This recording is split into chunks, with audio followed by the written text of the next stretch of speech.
Good morning class 12th student. बेटा last lecture में हमने देखा था इलेक्ट्रिक फ्लक्स के बारे में, है ना, विद्युत फ्लक्स के बारे में। आज हम देखेंगे बेटा गॉस लॉ या Gauss theorem.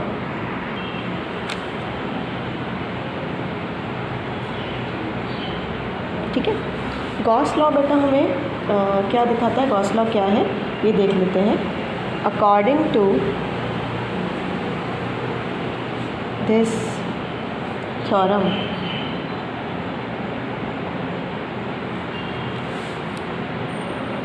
total electric flux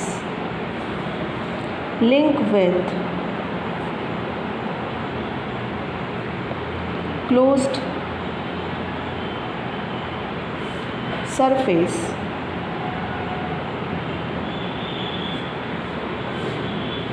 is 1 upon epsilon naught times to the total charge, है ना। मतलब किसी भी क्लोज्ड सरफेस से लिंक जो फ्लक्स होगा वो कितना होगा, उसके 1 अपॉन एप्सिलॉन टाइप ज़्यादा होगा। ठीक है, समझ में आया। Charge present at the center of the surface, है ना। मतलब जो चार्ज होगा वो कहाँ पर अवेलेबल होगा, वो होगा सरफेस की सेंटर पर। सेंटर पर जो होगा वो हमारा चार्ज जो होगा वो वहाँ पर होगा प्रेजेंट, और जो उसका फ्लक्स होगा उससे लिंक जो इलेक्ट्रिक फ्लक्स होगा वो उसके 1 अपॉन एप्सिलॉन नॉट टाइम होगा। ठीक है बेटा, अगर फॉर्मूले का देखा जाए तो हमने देखा था कि इलेक्ट्रिक फ्लक्स को हम किससे डिनोट करते हैं, फाई ई से डिनोट करते हैं। ठीक है, फॉर्मूला हमने इस तरीके से निकाला था, ई डॉट डी एस कल। ठीक है, और ई भी क्या था, वेक्टर। ठीक है, अब यहाँ पर हमने क्या बोला कि ये इसका क्या हो जाएगा, क्यू अपॉन एप्सिलॉन नॉट हो जाएगा। तो यहाँ पर हमारा जो फाई ई है वो किसके बराबर हो जाएगा, क्यू अपॉन एप्सिलॉन नॉट के बराबर हो जाएगा। ठीक है, अब इसका हम प्रूफ देख लेते हैं।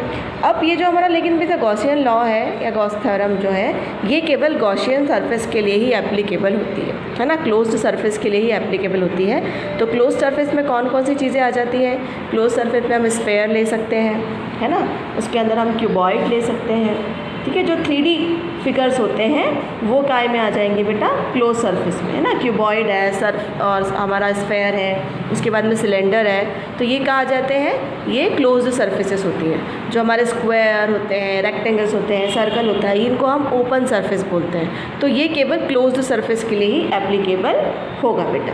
ठीक है, अब दूसरी चीज़ ये भी हम देख लेते हैं कि इसके अंदर जो चार्ज अवेलेबल होगा ना वो हमेशा सरफेस के अंदर ही अवेलेबल होगा, है ना। जो भी सरफेस हमने लिए हैं, चाहे वो हमने क्यूबॉइड लिया हो, चाहे हमने वहाँ पर स्फेयर लिया हो, चाहे हमने वहाँ पर क्या लिया हो, सिलेंडर लिया हो, जो चार्ज अवेलेबल होगा वो कहाँ होगा, हमेशा सरफेस के अंदर ही होगा।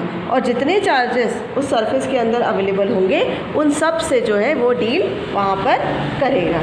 ठीक है, अब अगर हमने कोई ऐसी सरफेस ले ली जिसके सरफेस के अंदर भी चार्जेस अवेलेबल हैं और सरफेस के बाहर भी चार्जेस अवेलेबल हैं, तो इलेक्ट्रिक फ्लक्स में केवल वही चार्जेस आएंगे जो कि सरफेस के अंदर अवेलेबल होते हैं, है ना। सरफेस के बाहर जो चार्ज अवेलेबल होंगे उनसे हमें कोई मतलब नहीं होगा। ठीक है, उसके बाद हम देख लेते हैं कि ये जो होता है ये इसमें हम बोलते हैं ना, जो कूलम्स इन्वर्स लॉ है ये उसको भी क्या करता है, फॉलो करता है ना। इन्वर्स स्क्वायर लॉ जो हमारा है, कूलम्स इन्वर्स स्क्वायर लॉ, उसको भी हमारी गॉसियन सरफेस जो है वो फॉलो करती है। और जहाँ पर कूलम्स लॉ फॉलो नहीं होगा वहाँ पर गॉस लॉ भी फॉलो नहीं हो पाएगा बेटा। ठीक है, तो जहाँ जहाँ कूलम्स लॉ फॉलो हो सकता है वहीं पर हमारा गॉस लॉ भी जो होगा वो फॉलो होगा। अब बेटा हम प्रूफ देख लेते हैं गॉस लॉ का। ठीक है, प्रूफ ऑफ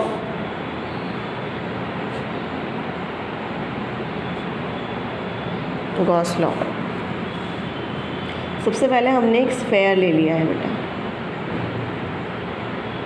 ठीक है, एक स्फेयर हमने लिया है। इस स्फेयर के अंदर सेंटर पे हमने एक प्लस क्यू चार्ज को रख दिया है, ठीक है। अब हमें क्या करना पड़ेगा, हमें निकालना है कि इस चार्ज के कारण कितना फ्लक्स यहाँ पर जनरेट हो रहा है ना। अब इसके बारे में हम बात करते हैं। ये हो गया हमारे स्फेयर का ओरिजिन पॉइंट। अब हमने एक पॉइंट P ले लिया है जो कि कहाँ पर है, सरफेस के बाहर है ना, सरफेस के बाहर है। और सेंटर से जो इसकी डिस्टेंस है वो हमने मान ली कितनी है, r, ठीक है। अब हम देखेंगे कि इस पॉइंट पर जो इलेक्ट्रिक फील्ड इंटेंसिटी होगी बेटा, उसकी वैल्यू कितनी होगी। तो इलेक्ट्रिक फील्ड इंटेंसिटी हो जाती है बेटा 1/4πε0 q अपॉन में r स्क्वायर, ठीक है। इसको हम दे देते हैं इक्वेशन नंबर 1, ठीक है। अब यहाँ पर हमने एक छोटा सा एरिया ले लिया है इस स्फेयर का, ठीक है। इस स्फेयर का यहाँ पर हमने एरिया ले लिया है जहाँ पर हमारा पॉइंट P है जो अवेलेबल है, ठीक है। तो इलेक्ट्रिक फील्ड इंटेंसिटी का डायरेक्शन इस डायरेक्शन में हो जाएगा, है ना, ठीक है।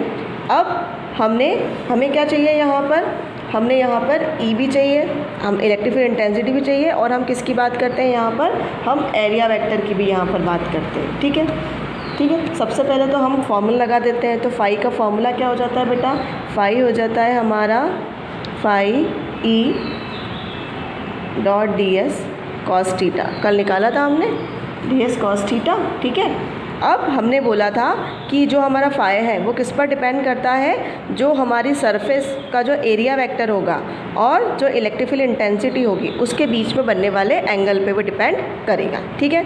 अब देखो बेटा, ये इलेक्ट्रिक फील्ड इंटेंसिटी की डायरेक्शन है ना, और अगर हम एरिया वेक्टर भी लेंगे तो ऐसा इस तरीके से लेंगे। तो एरिया वेक्टर, अगर हम बात करें एरिया वेक्टर की और E की, तो दोनों कहाँ हैं, सेम डायरेक्शन में है। तो दोनों के बीच में बनने वाला एंगल कितना हो जाएगा, 0। तो थीटा की वैल्यू क्या हो जाएगी बेटा, यहाँ पर 0 हो जाएगी। तो cos 0 कितना हो जाएगा, यहाँ पर cos 0 हो जाएगा हमारा 1। तो फाई की वैल्यू कितनी आ जाएगी, E डॉट ds, ठीक है। अब यहाँ पर हम किसकी वैल्यू रख सकते हैं, ये E की वैल्यू हमारे पास में है, तो इस E की वैल्यू को हम यहाँ पर पुट कर देते हैं, ठीक है। तो E की वैल्यू हो जाएगी E की वैल्यू हो जाएगी 1/4πε0 q अपॉन में r स्क्वायर इंटू ds, ठीक है। अब ये तो पूरी कांस्टेंट टर्म है हमारे लिए, तो ये कहाँ आ जाएगी, इंटीग्रेशन के बाहर आ जाएगी। तो ये हो जाएगा हमारा q अपॉन में 4πε0 r स्क्वायर, अंदर क्या बचेगा, ds, ठीक है। अब जो स्फेयर का एरिया होता है बेटा, है ना, स्फेयर का जो एरिया होता है वो क्या होता है, वो होता है 4πr स्क्वायर। तो यहाँ पर हम उसकी वैल्यू रख देते हैं। तो ds कितना हो जाएगा, 4πr स्क्वायर हो जाएगा। एरिया है ना, ये टोटल एरिया, ये स्मॉल एरिया हमने यहाँ पे लिया है। अब हम टोटल एरिया की अगर बात कर लेंगे तो ये हो जाएगा 4πr स्क्वायर। तो यहाँ पर हम रख देते हैं q अपॉन में 4πε0 r square into 4πr square. r square से r स्क्वायर कैंसिल हो जाएगा, पाई से पाई कैंसिल हो जाएगा, 4 से 4 कैंसिल हो जाएगा। तो फाई हमारे पास में कितना बचेगा, q अपॉन में ε0, ठीक है। तो ये हमारा क्या निकल के आ जाएगा, गॉस लॉ का फॉर्मूला जो है हमारा वो निकल के यहाँ पर आ जाएगा। यही बोलता है ना गॉस लॉ कि किसी भी सरफेस में जो चार्जेस अवेलेबल होते हैं वो उसके 1/ε0 टाइम्स होते हैं। तो ये हमने यहाँ पर प्रूफ कर दिया, ठीक है। चलिए बेटा, अब हम देख लेते हैं गॉस लॉ की एप्लीकेशन, है ना, application of Gauss law. Gauss law की क्या एप्लीकेशन होगी वो हम यहाँ पर देख लेते हैं। तो फर्स्ट एप्लीकेशन की अगर हम बात करते हैं तो फर्स्ट एप्लीकेशन होगी हमारी intensity of electric field due to infinite charge wire, है ना। एक इनफाइनाइट चार्ज वायर है जिस है ना, उसके ऊपर हमें क्या निकालनी है, इलेक्ट्रिक फील्ड इंटेंसिटी निकालनी है ना। अब चार्ज वायर है हमारे पास में, वायर है तो हम उसे किस में रख सकते हैं, कौन सी गॉसियन सरफेस हमें लेनी पड़ेगी। ठीक है, अगर सर्कल में हम एक स्फेयर की बात करते हैं तो स्फेयर में हम लाइन चार्ज को नहीं रख सकते, है ना। उसके बाद में क्यूबॉइड की बात करेंगे तो क्यूबॉइड के भी 6 साइड्स होते हैं, है ना, तो उसमें भी हम वहाँ पर लाइन चार्ज को नहीं रख सकते। तो हम लाइन चार्ज को किस में रख सकते हैं, हम लाइन चार्ज को रख सकते हैं किस में, सिलेंडर के अंदर हम लाइन चार्ज को रख सकते हैं। तो ठीक है, हम यहाँ पर एक सिलेंडर बना लेते हैं।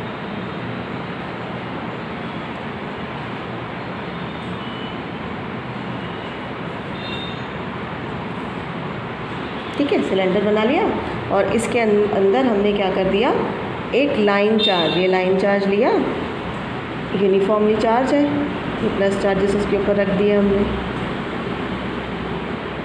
ठीक है, लाइन चार्ज को हमने क्या किया, एक सिलेंडर के अंदर रख दिया। ठीक है, अब हमें क्या करना है, अब हमें निकालना है गॉसियन सरफेस से कि इसके ऊपर इलेक्ट्रिक फ्लक्स कितना वर्क करेगा।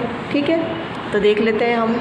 अब देखिए बेटा, जो ये गॉसियन सरफेसेस होती है ना, ये सिमेट्रिकल सरफेसेस भी होती हैं। देखो ये फर्स्ट पार्ट कर्व शेप इधर भी है, कर्व शेप इधर भी है। ठीक है, तो अब हमें क्या देखना है, जो यूनिफॉर्मली वायर हमने लिखा लिया है, अब सबसे पहले तो हम देख लेते हैं कि जो यूनिफॉर्मली हमने जो चार्ज वायर लिया है उसकी लेंथ कितनी है, length of the wire is L, है ना, और जो चार्ज वहाँ पर अवेलेबल है ना, वो क्या है, वो है Q।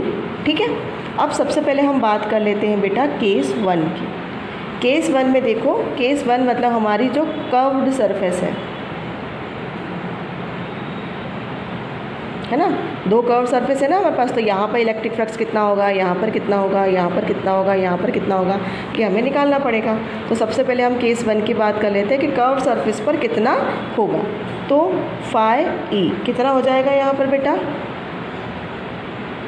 E dot D S, है ना। सरफेस 1 की बात कर रहे हैं हम, ऊपर वाली सरफेस की बात कर लेते हैं, सरफेस 1 की बात कर ली हमने, तो ये कितना हो जाएगा, ई डॉट डी एस। तो इसको हम और क्या लिख सकते हैं, इसको हम और लिख सकते हैं E dot D S cos theta, क्योंकि हमें थीटा की वैल्यू पता करनी पड़ेगी ना, कि थीटा कितना बन रहा है, 90 डिग्री बन रहा है, 0 डिग्री बन रहा है, वो हमें पता करना पड़ेगा। अब अगर हम फर्स्ट सरफेस की बात करते हैं तो बेटा एरिया वेक्टर कहाँ जाएगा इसमें, ऊपर की तरफ, है ना, और जो हमारा इलेक्ट्रिक फील्ड है वो भी कहाँ जा रही है, ऊपर की तरफ। अगर इलेक्ट्रिक फील्ड इंटेंसिटी की बात की जाए तो इलेक्ट्रिक फील्ड इंटेंसिटी कैसी हो जाएगी, इलेक्ट्रिक फील्ड इंटेंसिटी इसके लिए कर्व्ड सरफेस के लिए कैसी हो जाएगी हमारे लिए, तो उसके लिए हम पहले यहाँ पर एक पॉइंट P बना लेते हैं जिस पर हमें इलेक्ट्रिक फील्ड इंटेंसिटी निकालनी है और फ्लक्स की वैल्यू भी हमें यहाँ पर निकालनी है। ठीक है, इसको हमने मान लिया कि जो हमारा O है ना, यहाँ पर हम O बना देते हैं। तो जो हमारा O है उससे इसकी डिस्टेंस हमने कितनी मान ली, R, यहाँ पर हमने इसकी डिस्टेंस मान ली। ठीक है, अब बेटा सरफेस 1 में इलेक्ट्रिक फील्ड की डायरेक्शन है ना, इलेक्ट्रिक फील्ड इंटेंसिटी इस डायरेक्शन में होगी और एरिया वेक्टर ऊपर की डायरेक्शन में होगा। तो दोनों के बीच में कितने डिग्री का एंगल बन जाएगा बेटा, दोनों के बीच में बन जाएगा कितने डिग्री का एंगल, 90 डिग्री का एंगल वहाँ पर बन जाएगा। और cos 90 जो होता है बेटा वो क्या होता है, cos 90 होता है हमारा 0, है ना। जब cos 90 हमारा 0 हो जाएगा तो वैल्यू क्या आ जाएगी वहाँ पर, cos 90 हमने लिख दिया, कितना हो जाएगा, दोनों के बीच में एंगल बन रहा है ना, थीटा की वैल्यू हो जाएगी 90। ये एरिया वेक्टर और ये इलेक्ट्रिक फील्ड इंटेंसिटी, दोनों के बीच में बनने वाला एंगल कितना हो गया, 90। ठीक है, जब 90 हो गया तो cos 90 कितना हो जाएगा, cos 90 हो जाएगा 0। तो फाई ई की वैल्यू ही कितनी आ जाएगी, सरफेस एरिया फर्स्ट पर वो हो जाएगी 0। ठीक है, उसी तरीके से बेटा अगर नीचे की तरफ हम आते हैं तो नीचे भी एरिया वेक्टर कहाँ होगा, इस डायरेक्शन में। तो इन दोनों के बीच में बनने वाला एंगल भी क्या हो जाएगा, 0। जब एंगल 0 हो जाएगा तो यहाँ भी हमें क्या मिलेगा, यहाँ भी हमें जो फाई मिलेगा वो क्या मिलेगा, 0 मिलेगा। ठीक है, तो अब हमें फाई मिलेगा कहाँ पर, है ना, हमें फाई मिलेगा यहाँ पर इस डायरेक्शन में, है ना। तो यहाँ पर हम देखते हैं तो सरफेस 1 और सरफेस, अगर सरफेस 1 और सरफेस 2 की बात कर लें तो सरफेस 1 और सरफेस 2 पर तो फाई कितना हो जाएगा, ज़ीरो हो जाएगा। तो हमें मिलेगा कहाँ पर, सरफेस 3 पर हमें फाई ई यहाँ पर मिलेगा। ठीक है, क्योंकि यहाँ पर इलेक्ट्रिक फील्ड इंटेंसिटी भी इसी डायरेक्शन में होगी और एरिया वेक्टर भी हम इसी डायरेक्शन में लेंगे। तो एरिया वेक्टर और इंटेंसिटी के बीच में जो बनने वाला एंगल होगा वो कितना हो जाएगा, वो हो जाएगा हमारा 0। ठीक है, अब हम देख लेते हैं इसको। ठीक है, तो फाई ई कहाँ पर, सरफेस 3 की बात कर रहे हैं, है ना, सरफेस 3 की बात कर लेंगे तो फाई ई वहाँ पर हमें मिल जाएगा। ठीक है, सरफेस 1 और सरफेस 2 पर तो हमें नहीं मिला, सरफेस 3 पर हमें मिल जाएगा। तो सरफेस 3 कितनी हो जाएगी, S3 E डॉट ds 3। ठीक है, ये हम ले लेते हैं। अब यहाँ पर जो एरिया वेक्टर और इलेक्ट्रिक फील्ड इंटेंसिटी के बीच में बनने वाला एंगल कितना हो जाएगा बेटा, थीटा की वैल्यू हो जाएगी यहाँ पर 0 और कॉस 0 हो जाएगा यहाँ पर 1। ठीक है, तो यहाँ पर हमें अगर ये बात करें ds कॉस थीटा, है ना, तो कॉस थीटा की वैल्यू यहाँ पर हो जाएगी 1। तो फाई ई हमें यहाँ पर S3 पर मिलेगा, है ना, E डॉट ds 3, है ना। अब अकॉर्डिंग टू गॉस लॉ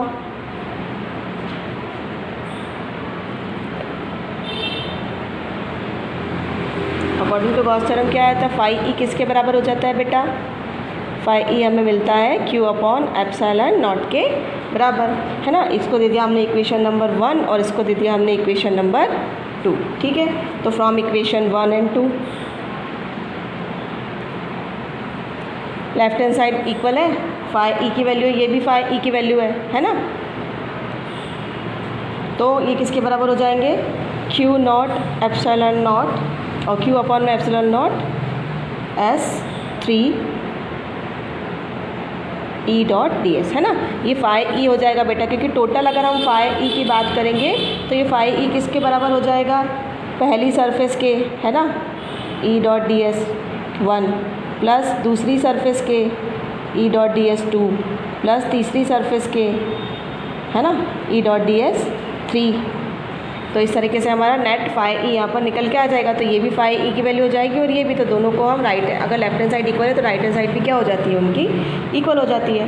तो हमने रख दिया। अब हम अगर हमने यहाँ पर तो क्या किया था, एक छोटा सा एरिया लिया था, है ना, एक छोटे से एरिया की बात की थी। अब हमें क्या करना है कि हमें तो पूरे सरफेस की बात करनी है।